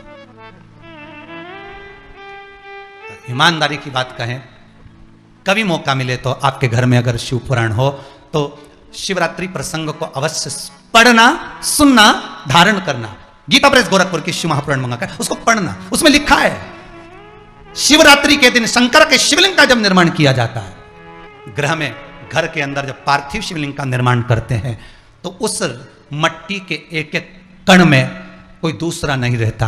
33 कोटि देवता शंकर का अनुमोदन करने पधार जाते हैं। तुम्हारे घर में अभी तक मेहमान आए, तुम्हारे घर में अभी तक परिवार वाले आए, आज शिव तुम्हारे घर में प्रवेश कर रहा है। शंकर तुम्हारे घर में अकेला नहीं, 33 कोटि देवताओं को लेकर जा। 33 कोटि देवता। मन में कपट नहीं होगा तो भगवान, यहां बीनता के मन में कपट नहीं था, इसलिए वरुण और गरुण हुए। और यहां कद्रू के मन में कपट था तो भीतर बाहर की जिह्वा का जो जहर था, व्यक्ति जैसा बोलता है, जैसा अपशब्द कहता है, ताने देता है, गाली देता है, आड़े तेड़े संबोधन करता है, उसकी जीवान का जहर उसके भीतर उतरता रहता है। उसकी आत्मा, उसकी चित्त, उसकी वृत्ति अंदर ले जाती है। कद्रू जैसा बीनता से कपट करती थी, वो कपट कद्रू के उदर में चला गया और बच्चे जो 1000 गर्भ में थे उनमें वो जहर भरा गया। वही जहर आज भी सांप के अंदर है, सर्प के अंदर। कद्रू ने एक जिह्वा से विष उगला था, विष उगला मतलब अपशब्द कहे थे। कद्रू की कितनी जिह्वा थी? अरे बोलो जम के, एक। बीनता की कितनी जिह्वा थी? एक। तुम्हारी कितनी जिह्वा? एक। हमारी कितनी जिह्वा? एक। एक जिह्वा से हम जब विष उगलते हैं, हम एक जिह्वा से जब आड़ा टेढ़ा कहते हैं, गलत संबोधन कहते हैं, फिर याद रखना पलट कर हमको 2 जिह्वा से मिलता है। इसलिए सांप की कितनी जिह्वा होती है? 2। पलट कर विष, जिस विष को तुमने उगला, जिस विष को तुमने दुनिया को दिया, जिस विष को तुमने अपशब्द कहे, वही पलट कर दुगना होकर मिला। हमारा शास्त्र कहता है, महाराज कितनी सुंदर बात कहता है, अगर आप एक अन्न का दाना किसी को देते हैं, कोई ब्राह्मण तुम्हारे यहाँ आया, कोई गुरु तुम्हारे यहाँ आया, कोई साधक तुम्हारे यहाँ आया, कोई उपासक तुम्हारे यहाँ आया, कोई बेटी तुम्हारे घर पर आई, कोई बहनें तुम्हारे घर पर आई और तुमने उसको एक साड़ी दे दी, ब्राह्मण को तुमने दक्षिणा दे दी, ब्राह्मण को तुमने तिलक कराकर भोजन करा दिया। एक अन्न का दाना भी हम संत को, ब्राह्मण को, साधु को, सन्यासी को, तपस्वी को, गौ माता को, बहन बेटी को अगर दे रहे हैं तो विष्णु पुराण कहती है उससे 1000 गुना ज्यादा तुमको प्राप्त हो जाता है। एक जिह्वा से दोगे, 2 जिह्वा से मिलता है। एक हाथ से दोगे, हाथ में बटोरा नहीं जाएगा, इतना परमात्मा दे देता है। जैसा दोगे वैसा बढ़कर तुम्हें ब्याज समेत मिलेगा। अब तुम अच्छा दे दो, अच्छा मिल जाएगा, बुरा दोगे, बुरा मिल जाएगा। राम राम कितनी बार हुआ? 2 बार। सामने वाले ने फिर बोला राम राम साहब, राम राम, तुम तो बहुत दिन से ही नहीं मिले। कितनी बार हो गया? 4 बार। पलट कर प्रेम से दिया है ना। सुबह सुबह मॉर्निंग वॉक करने जाओ और जरा बोल के देखना राम साहब, तो सामने लगा राम राम साहब। क्यों साहब आ नहीं रहा आजकल मॉर्निंग वॉक करने के लिए? पानी बहुत गिर रहा है, तो कभी कभी तो आ जाया करो, तो कम से कम तुमसे राम राम तो हो जाती है। कितना हो गया रे? अब अभी बोला राम राम। मॉर्निंग वॉक में तुम आ जाओ तो तुमसे राम राम तो हो जाती है। कितना हो गया? 4। अरे तो और भी तो राम राम करते होंगे। नहीं, राम राम तो करे, पर तुमसे राम राम करने का आनंद दूसरा है साहब। कितना हो गया? 6। अब बात चल रही दोनों की, पर कई लोग तो ऐसे हम उनसे राम राम करे तो राम राम नहीं करे, तो उसने कहा भले नहीं करे तुम तो राम राम करो साहब। कितना हो गया? 8। सुबह से जो बात करने टिका राम राम राम राम राम राम 11 बार। अरे प्रहलाद की कथा आती है कि हिरण्यकशिपु इतना पाप कर्म में लिप्त हो गए, इतने लिप्त हो गए कि प्रहलाद को चिंता लग गई। प्रहलाद की आंखों में जल भर गया। एक दिन देवर्षि नारद ने पूछ लिया, क्यों रे नारद? नारद जी ने पूछा, क्यों प्रहलाद, ये बता तू रो क्यों रहा है रे? इतना विद्वान होकर तू रो रहा है? तेरी माता के गर्भ में मैंने तुझको ज्ञान दिया था, माता के गर्भ में मैंने तुझे विद्वान बना दिया था, फिर क्यों रो रहा है, किस लिए रो रहा है? प्रहलाद कहते हैं मेरे पिताजी कभी भगवान का नाम नहीं लेते, जब वो प्राण छोड़ कर जाएंगे कहीं नरक ना पड़ जाएं, उसका मुझे दुख है। देवऋषि नारद ने कहा इतनी सी बात है, तो चिंता मत कर, तेरे पिता के मुख से 21 बार तो राम राम किलवा लूंगा, नारायण नारायण किलवा लूंगा, तो चिंता मत कर, अभी देख तू, कुछ नहीं तो 11 बार तो किलवा ही लूंगा, 21 नहीं तो 11। देवऋषि नारद ने प्रहलाद जी से कहा, प्रहलाद जी बोले मेरे पिता के मुख से 11 बार नारायण किलवाना दम रखाता है, वो एक बार नारायण नहीं बोले। कभी कभी मुंह पे नारायण आ भी जाता है तो ना बोल के रह जाता, आगे बढ़ता ही नहीं, तो चिंता मत कर। देवऋषि नारद ने एक तोते को बुलाया, तोते को सिखा दिया नारायण नारायण नारायण नारायण, और उसको पेड़ पे बिठा, और जहां से हिरण्यकशिपु निकल रहा था तोते को वहां बिठा दिया, और तोता हिरण्यकशिपु जैसे नीचे उतरा और तोते ने बोल दिया नारायण नारायण। हिरण्यकशिपु ने जो तोते को देखा तो गुस्से में लाल हो गया, मंत्री को बुला, इधर आ, हमारे राज्य में मनुष्य नहीं बोल सकता तो ये तोता नारायण कैसे बोल दिया? गिनते जाओ जरा, ये तोता नारायण कैसे बोल दिया? मंत्री बोले हमको ही नहीं मालूम, इसको सिखाया किसने?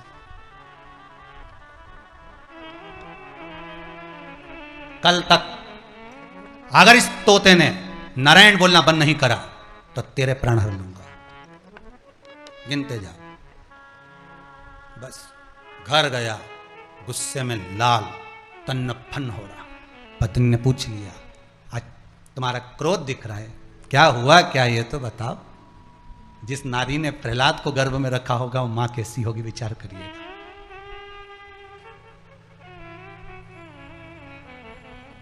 रामकृष्ण परमहंस स्वामी विवेकानंद, चैतन्य महाप्रभु श्रीमद वल्लभाचार्य, श्री रामानुजाचार्य,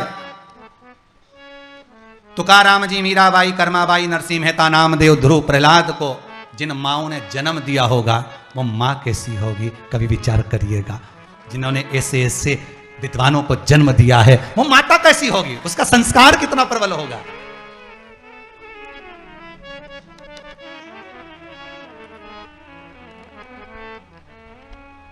ये माता को गौरवान्वित किया जाता है, ये माता को गौरवान्वित करने वाले शब्द हैं। अब या 2 बार हो गया, पूछ लिया धर्मपत्नी ने तुम्हारा आज क्रोध बहुत दिख रहा है, इतने में तो गुस्से में तो आ ही रहा था, मेरे यहां का पक्षी और वो भी नारायण नारायण कर रहा है। तो पत्नी बोली तुम्हारे राज्य में और पक्षी? पति बोला यही तो समझ में नहीं आ रहा है कि आखिर इसको नारायण सिखाया किसने।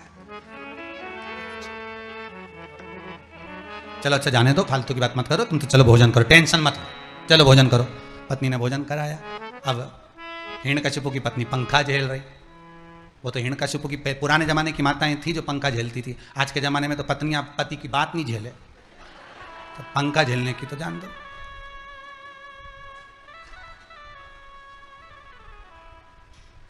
एक बार पति बोल दे कि पानी लिया और ये पानी लेके आई, और ये कंप्यूटर में लगा या लैपटॉप पे लगा या मोबाइल में लगा और काम में लगा, लो,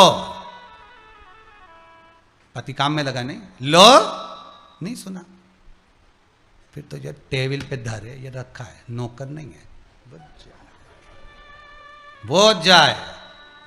एक ये जो 10 मिनट पानी लेके नहीं खड़ी रही, और एक रामचरितमानस में लक्ष्मण जी की धर्म पत्नी माता उर्मिला 14 वर्ष तक हाथ में पानी का लोटा लेकर खड़ी रही। क्यों? लक्ष्मण जी ने कहा उर्मिला मुझे प्यास लग रही है, पानी ला दे। उर्मिला जल लेने के लिए जब गई, पानी लेकर आई, जैसे ही जल लाई, लो स्वामी। लक्ष्मण ने कहा उर्मिला तेरे हाथ का पानी तो मैं 14 साल के बाद पीऊंगा। चल दिया। उर्मिला 14 वर्ष तक हाथ में जल लेकर खड़ी रही। एक भारत की भूमि की वो नारी 14 वर्ष तक जल लेकर खड़ी थी अपने पति के लिए।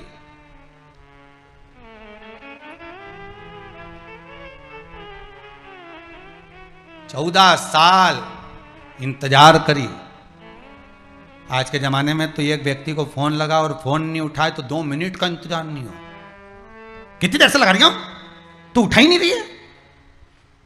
फिर बेचारी के मन में भगवान तू तो फोन उठाने की बात करे, मारे ही उठा ले, इससे तो कहीं करूं इसके, बड़ी परेशान। 1 मिनट की देरी हो जाए, 1 मिनट नहीं चुके, 1 मिनट। और वो 14 साल 14 वर्ष खड़े। कितनी बार हो गए था नारायण? 5 बार। फिर पंखा झेलती झेलती बोली, तो तुम गए कहां थे ऐसे? पंखा झेलती झेलती गए कहां थे? कहां गए कहां थे ये तो बताओ। वन में गया था मृगा करने के लिए। तो फिर वो पक्षी कहां था? पक्षी नहीं, तोता था। कहां था? पेड़ पे बैठा था। तो इतनी ऊपर से तुम नीचे सुन लिए, तो इतनी चिल्ला चिल्ला के नारायण नारायण नारायण बोल रहा, तो सुनू नहीं? कितना हो गया? 8। अब पत्नी इतनी खुश हो रही राम। अच्छा, जो कभी भजन नहीं गुनगुनाए, जिसके मुंह पे कभी गुनगुनाने का काम ही नहीं, कभी नहीं गुनगुनाए, और वह एक आध दिन एकांत में बैठा बैठा गुनगुनाए, तो पत्नी भी सोचे आज बेरू के हुआ क्या, ये पलट कैसे गया, आज गुनगुना रहा है, आखिर बात क्या है, कैसे गुनगुना, क्या हुआ क्या यार? ये चमक ये दमक फुल्लबन में महक सब कुछ सरकार तुम ही से है। आज क्यों प्रसन्नता किस बात की? उसको लगेगा आज कितनी प्रसन्न हो रही होगी प्रहलाद की माता। कितनी बार निकल गया? 8 बार। अब शयन कक्ष में सोने गया, पत्नी चरण दबा रही थी। वो तो उस समय की थी जो चरण दबा रही थी, आज के जमाने की तो गला दबा दे। चरण सेवा का मना नहीं, सेवा करने में कोई को तकलीफ है, कष्ट है, बीमारी है, रोग है, सेवा कर सकते हो। पर कोई अच्छा ही है जोरदार, खा पी के आराम से सो रहा है और पांव दबा सोच, ये सेवा का प्रकल्प नहीं हो सकता।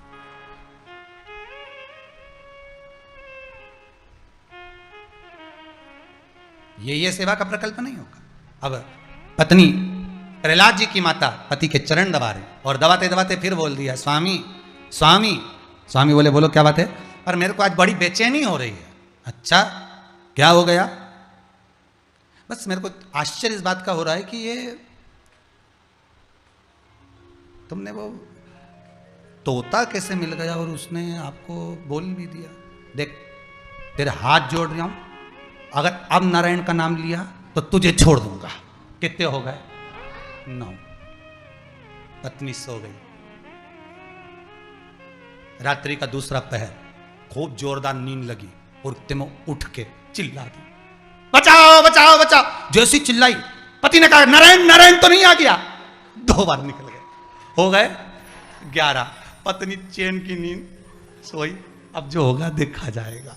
और दूसरे दिन तो खंबे के पास पहुंच गया। और क्योंकि इसमें भगवान तेरा, हाँ इसी में, बस भगवान तो इंतजार कर रहा था कि मुंह से एक बार तो निकल जाए राम, एक बार तो निकल जाए नारायण, एक बार तो निकल जाए शिव। आज अगर लोग दुनिया के शंकर का शिवलिंग बनाकर पूजन कर रहे हैं, भगवान भी चाहता है कि तीसरी लहर को रोकना है, जनमानस का कल्याण करना है, तो श्रावण के महीने में शिवरात्रि का उत्सव कर कर शंकर का अनुमोदन ये शिव ने बना रखा, शंकर ने कह रखा। उसी तरह हमारी चित्तवृत्ति में भी वो बात समाहित होना चाहिए कि कैसे भी नारायण निकले तो इसका उद्धार तब होगा जब नारायण निकलेगा। खंबे में भगवान, हाँ है, गदा का प्रहार करा, खंबा टूट के नीचे गिर गया, नरसिंह भगवान प्रकट होगा। अभी इसको विश्वास ही नहीं था कि खंबे में भगवान होगा। जब विश्वास पैदा हुआ कि खंबे में भी भगवान हो सकता है क्या, तब गदा का प्रहार करा। जब तक विश्वास नहीं होता भगवान कभी प्रकट होता ही नहीं है। मानो तो गंगा मां, ना मानो तो बहता पानी, मानो तो पत्थर नहीं तो महादेव, मानो तो कंकर नहीं तो शंकर। आपकी चित्तवृत्ति में आप जो मान लोगे कि ये कंकर है तो कंकर और शंकर है तो शंकर, आपकी चित्तवृत्ति में लग जाए कि शिव महापुराण शंकर का ही एक स्वरूप है। जिस शिवलिंग का हम निर्माण कर रहे हैं वो शंकर का स्वरूप है। उसके कंकर कंकर में कण कण में शिव समाया है, तो शंकर मिलेगा उसको। परमात्मा को पाना सहज, बहुत सहज, पर विश्वास रखकर, भरोसा ही नहीं हो तो फिर कहां भगवान मिलेगा, कहां परमात्मा। यहां शिव महापुराण की कथा में शंकर की पूजन का विधान है। शिव को ये चढ़ाना, शंकर का ऐसा अनुमोदन करना, ऐसा स्मरण करना। अब दुनिया की दृष्टि में लोगों को लगे कि ये कहीं टोना तो नहीं, ये टोटका तो नहीं, ना टोना ना टोटका, केवल शंकर का अनुमोदन, और जिसने करा उसको फल मिला। आज दुनिया के लोग कुबेरेश्वर धाम में अगर आकर बोल, कई लोग बोलते हैं कि ऐसा हुआ, वैसा ऐसा फल मिला, ऐसा मिला, हमने पशुपति व्रत करा, हमने ये करा, हमने वो करा। ये करा क्या आपने? केवल पूजन, केवल अर्चना। आपने किसी का बुरा करा? व्रत कर कर, आपने पूजन कर कर किसी का बुरा करा नहीं। अगर आपके करने से किसी का बुरा हो रहा है तो वो टोना हो सकता है, वो टोटका हो सकता है। पर जिसमें आप अपने लिए कर रहे हो कि मैं शंकर को जल चढ़ाऊंगी, मैं शहद चढ़ाऊंगी, मैं शमी पत्र चढ़ाऊंगी, मैं ये चढ़ाऊंगी, और शंकर अगर प्रसन्न हो रहे हैं तो ये आपके लिए फल का आनंद सुख है। इसको दूसरे के लिए जो बुरा करा जाए वो टोना, वो टोना, स्वयं के लिए कर, स्वयं के लिए वो सुख है।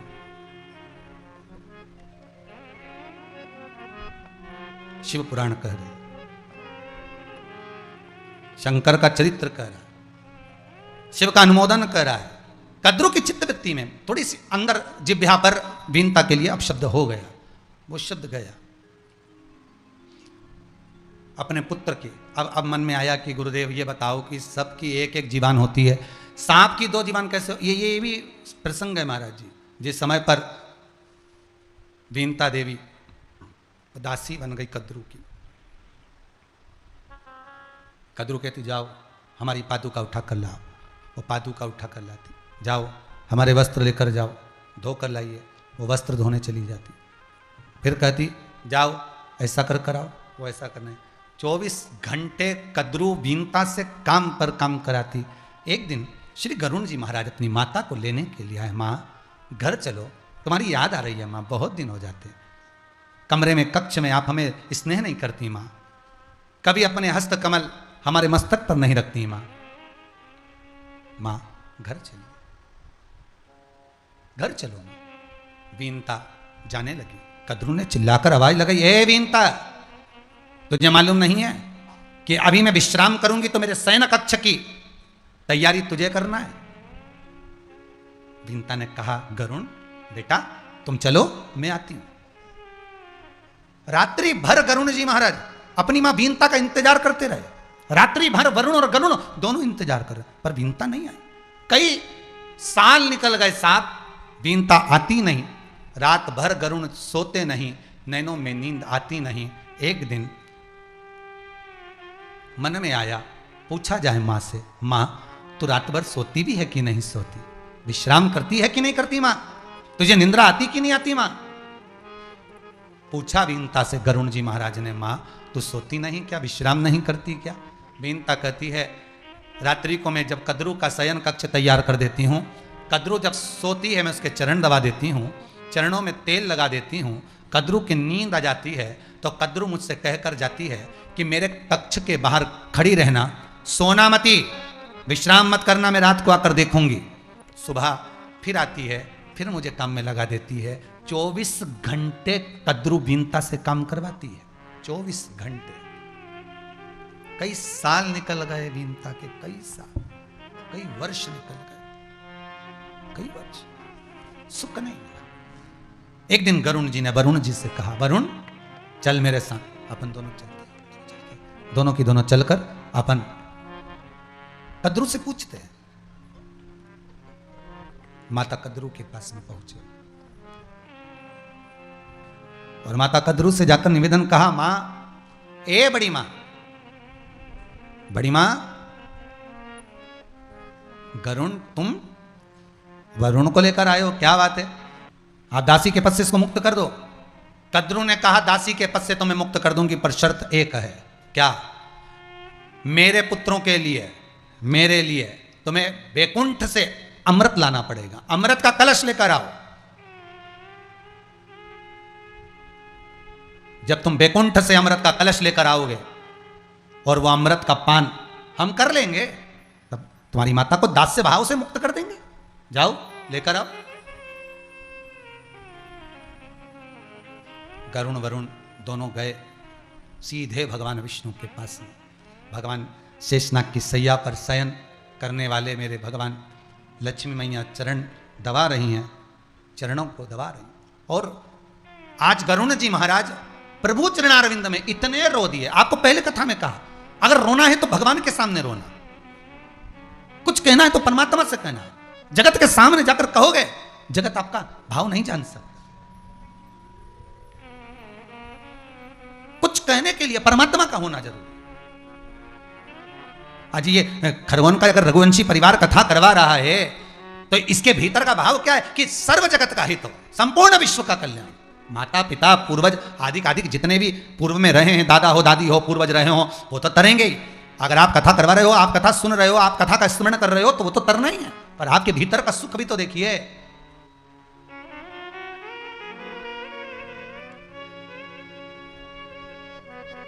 गरुण जी खूब रोए सब। भगवान विष्णु तो विश्राम कर रहे थे, लक्ष्मी माता के नैनों से जल की धार निकल गई, भगवान के चरणों पर पड़ गई। जैसे ही भगवान के चरणों पर लक्ष्मी की अश्रु की धार पड़ी, लक्ष्मी जी ने पूछ लिया, नारायण ने उठते से पूछा, लक्ष्मी ये क्या है? आज क्या क्षीर सागर का जल लहरें उछल कर क्या मेरे चरणों में आ गई है? लक्ष्मी जी कहती हैं नहीं। तो फिर ये क्या मेरे पांव पर पड़ा है? लक्ष्मी जी कहती हैं ये गरुण के नेत्रों का जल है। तो गरुण तो दरवाजे पर खड़ा है, द्वार पर, ड्राइवर तो बाहर, गाड़ी तो बाहर, फिर तो क्यों रो रही है? लक्ष्मी जी बोल रही मैं नहीं रो रही, ये गरुण के नेत्रों का जल है जो मेरे नेत्रों से झलक रहा है। किसी को दुखी देखकर जब आपकी आंखों में जल भर जाए, समझ लेना ये जल आपकी आंख का नहीं, आपके नेत्रों का नहीं। सामने वाला व्यक्ति जो तुम्हारे पास में रोया है, सामने वाला व्यक्ति जिसके नैनों में जल भरा था, ये जल उसका है। ये जल आपका नहीं है, ये जल उसका है।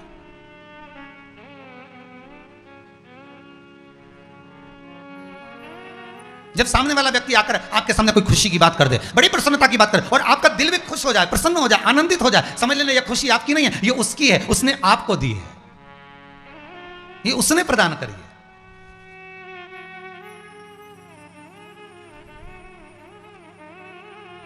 अब लक्ष्मी दूर हो रही है, नहीं नहीं नहीं, ये गरुण के नेत्रों का जल है। मैं तो उसको दरवाजे के पास खड़ा देख रही हूं, और वह लगातार रो रहा है, उसकी आंखों से जल बह रहा है, रो रहा है। उसको देखकर मैं रो रही हूं। ओ लक्ष्मी, क्या चाहता है गरुण? बुलाओ उसको। गरुण जी आए। क्या चाहते हो गरुण? वरुण तुम भी साथ में हो? हाँ प्रभु। क्या चाहते हो? बस प्रभु इतनी सी कृपा कर दीजिए, मेरी माता को दास्य भाव से छुड़ा दीजिए, मेरी माता को दास्य भाव से छुड़ा दो। क्या करा जाए कि तेरी माता दास्य भाव से छूट जाए? एक सेठ के यहां अगर कोई वर्कर कार्य कर रहा है, 40 लोग काम कर रहे हो, 10 लोग काम कर रहे हो, 5 लोग काम कर रहे हो, 25 लोग काम कर रहे हो, सेठ धनपति है तो उसको साथ में मनपति होना भी जरूरी है। मेरे भगवान विष्णु धनपति हैं तो साथ में मनपति भी हैं। गरुण को रोते हुए देखा तो कह दिया, क्या कर दूं मैं तेरे लिए, बोल। जिस समय जो आपके यहां 10 साल, 15 साल, 20 साल, 25 साल, 50 साल, 40 साल काम कर रहा है, सेठ का फर्ज है कि उसके यहां अगर दुख आया है तो सेठ उस दुख का साथी बने और उस दुख में उसको सहयोग प्रदान करे।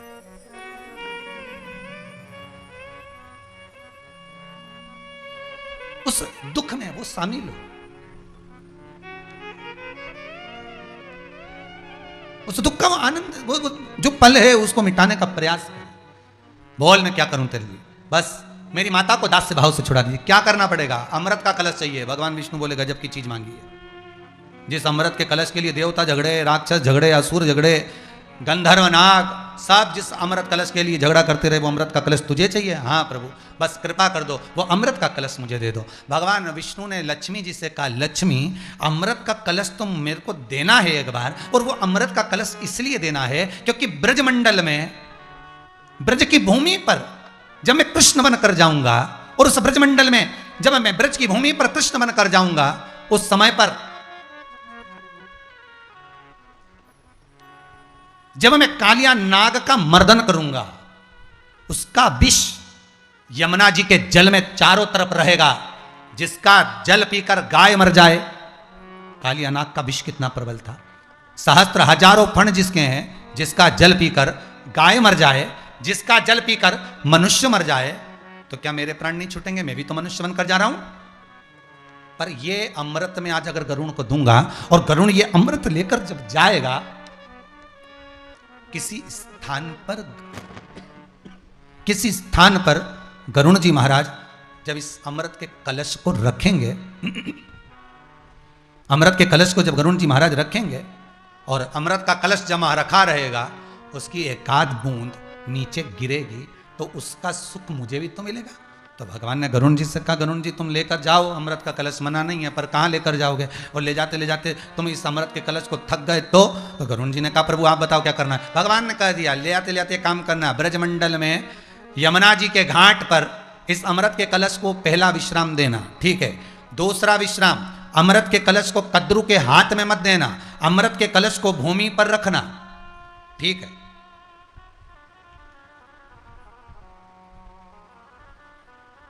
हाथ में नहीं देना, बस भूमि पर रख देना।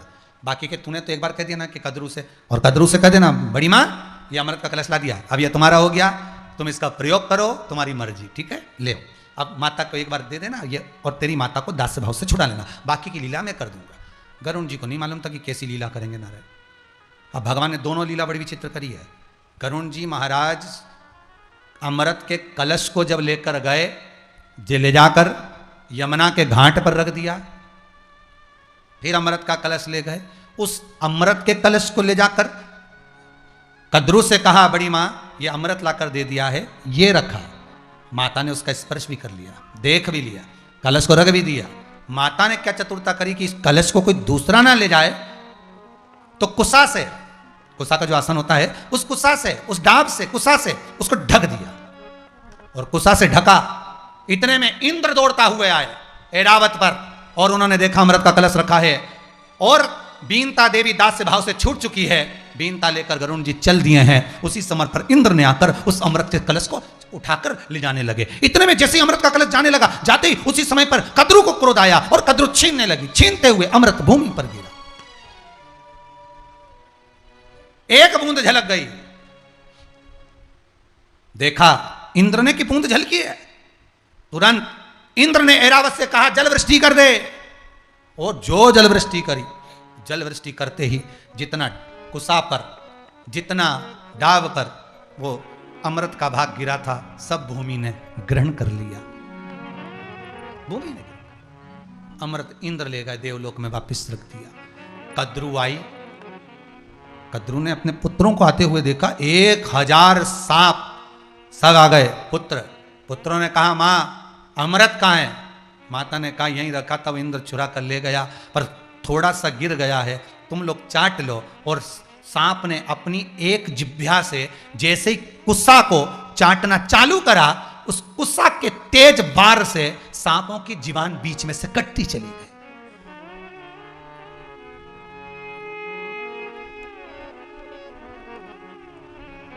सांपों की जीवान बीच में से कटती चली गई। कितनी जिब्बिया हो गई? सर्प की 2 जिब्बिया।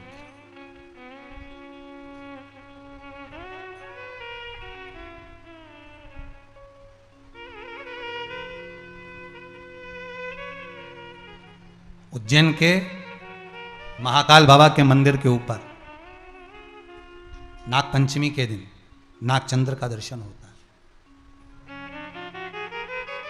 साल में केवल एक बार, वर्ष में केवल एक बार मेरा बाबा उन नागों की मस्ती में, उन नागों के साथ में अटखेलियां करता है, अटखेलियां करता है। 2 जिब्बिया हो गई। इसमें दोष किसका है? माता का।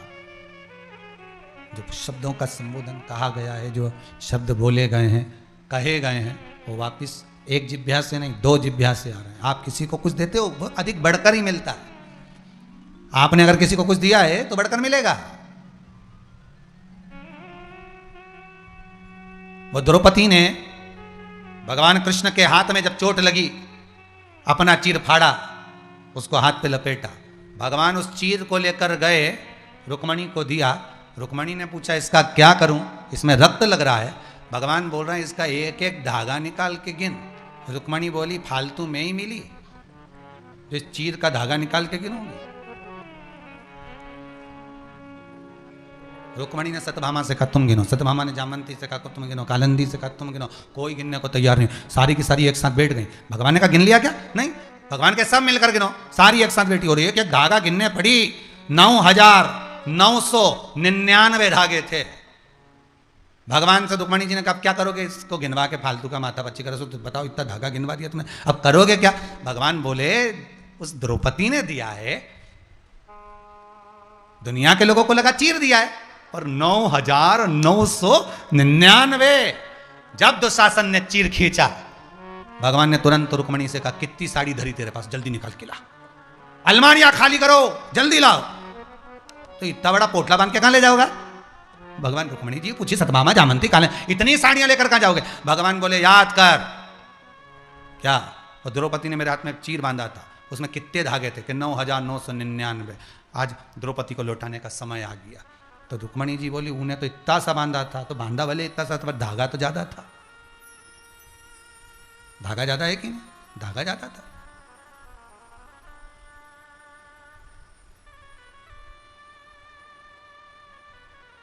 पहले पंडित जी जब मंत्र बोलते हैं ना, पूजन कराते हैं, तो पंडित जी बोलते हैं वस्त्रम समर्पयामि।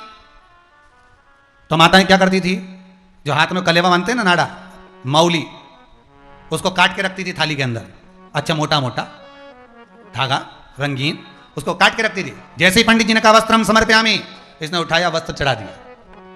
भगवान भी गिनते थे, इतना मोटा कलेवा होता था उंगली के बराबर का, उसमें तो भगवान गिनते थे कितने धागे, इतने धागे इसने मुझे दिए हैं, इतनी साड़ी इसको वापस लौटाना। तो ये जब मायका जाती तो साड़ी मिल जाती, मौसी सास के यहाँ जाए तो साड़ी मिल जाए, मामा जी के यहाँ जाए तो साड़ी मिल जाए, रिसेप्शन में जाए तो साड़ी मिल जाए, वहां जाए तो ये मिल जाए, इसको खूब साड़ी मिलती थी। जब से इसने वो गिट्टी लिया ही धागा की, पीली और लाल वाली, आजकल क्या चलती है वो मौली मोटा वाला कोई नहीं चढ़ा, क्योंकि टूटे ही नहीं, तो इन्हें धागा की गिट्टियां ना, 2 धागा की पीला और लाल वाली ऐसी बनी बनी है, उसको तोड़ तोड़ के वस्त्रम समर्पयामि। भगवान ने मन में सोचा तूने 2 धागा चढ़ाया, एक मायके से 100 साल से जा, तू भी तूने 2 चढ़ाया, 2 मिलेगा, ज्यादा चढ़ाती तो ज्यादा मिलता। अब मोटा वाला अगर लच्छा चढ़ाती, नाड़ा चढ़ाती, मौली चढ़ाती, तो भगवान भी गिन के देता 25-30 तो धागे उसमें पारिवारिक, तुम भी घर जाके गिनना, मोटा वाला जो लच्छी होती ना, उसका एक एक धागा निकाल के गिनना, कम से कम 20-25 धागा तो होगा उसमें पतला पतला, तो उतना भगवान भी देता था। अब आज के जमाने में तो गिट्टी आए, जैसे पंडित जी बोले वस्त्रम समर्पयामि, ने तोड़ान चढ़ाया, भगवान ने गिना कितना, तो एक लाल, एक ने पीला, तो एक मायका की, एक ससुराल की, जा। भगवान भी बोलते थे उतना ही मिलेगा जितना दिया।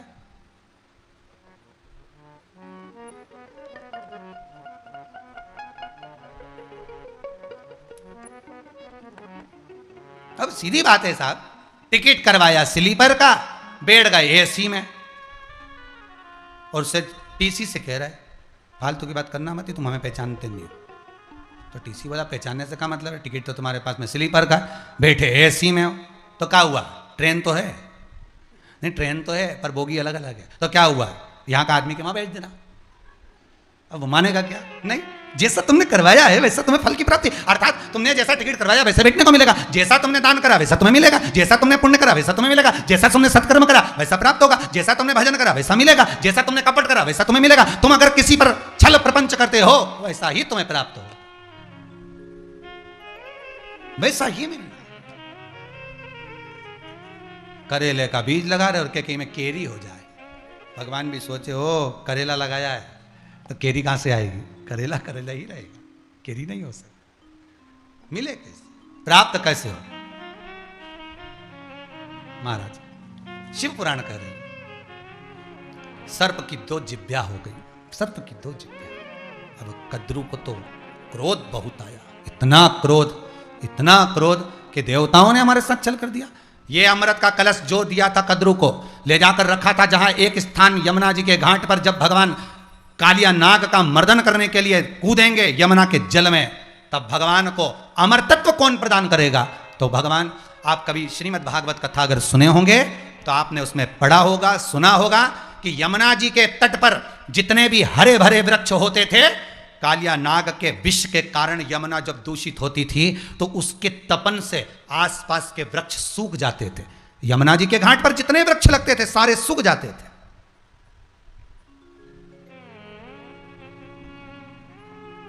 कालिया नाग का विष इतना प्रबल था कि वो सारे वृक्ष सूख गए, सारे वृक्ष सूख जाए, पर एक वृक्ष ऐसा था जिस पर भगवान कृष्ण चढ़े थे और चढ़कर यमुना जी में कूदे थे, वो कदम का वृक्ष। वो एक कदम का वृक्ष यमुना के घाट पर हरा भरा दिख रहा था, बिल्कुल हरा भरा। तो कृष्ण ने अपने मित्रों से पूछा कि सारे वृक्ष सूखे, ये वृक्ष हरा क्यों है, ये वृक्ष इतना हरा भरा कैसे, क्या कारण है, कैसे है ये, किस लिए? जिस पर भगवान कृष्ण चढ़कर कूदे थे वो वृक्ष हरा भरा, सारे सूख गए, एक हरा भरा। बस यही शिव पुराण की कथा कह रही है, सब सूख जाएंगे पर तुम अगर शिव का गुणगान गा रहे हो, शंकर का भजन कर रहे हो, स्मरण कर रहे हो, तो यह विश्वास रखना कि तुम तो हरे भरे रहोगे ही, वो सूख नहीं सकता जिसको भगवान रखा है। देखिए पूरे यमुना जी के घाट पर सारे वृक्ष सूख गए, एक कदम का वृक्ष जिस पर भगवान कृष्ण चढ़कर यमुना जी में कूदे, वो वृक्ष हरा भरा। किस कारण से?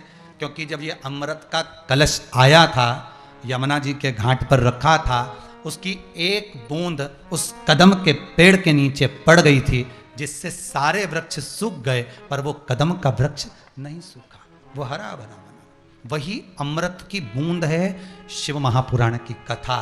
संसार सागर में अपन सब वृक्ष हैं,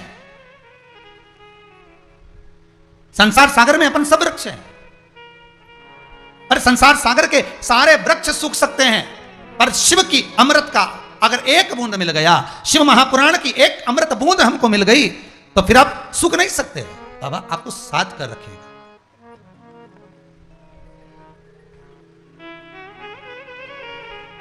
कितना सुंदर कहा है, दुनिया के लोग जलन बरकरार रखें, मेरा भोलेनाथ जलवा बरकरार रखता है। भले दुनिया के लोग जलन बरकरार रखें, दुनिया के लोग कितनी भी जलन बरकरार रखें, पर मेरा शंभो, मेरा शंकर, मेरा त्रिकालदर्शी, मेरा विश्वनाथ, मेरा कालों का काल महाकाल जलवा बरकरार रखेगा। अगर आप शिव का अनुमोदन कर रहे हो, शंकर की भक्ति में डूबे हो, तो अकाल मृत्यु वो मरे जो काम करे चंडाल का, काल उसका क्या बिगाड़े जो भक्त हो महाकाल का। शंकर का अनुमोदन लगा, शिव का स्मरण करो, क्या जाए। अमृत की बूंद एक कदम के पेड़ के नीचे गिर गई, वो कदम का पेड़ हरा भरा रहा। शिव महापुराण की एक बूंद, शंकर की कृपा की एक बूंद अगर इस मन के अंदर गिर जाए, इस जीव के भीतर उतर जाए, तो बताओ फिर ये जीव भटकेगा क्या?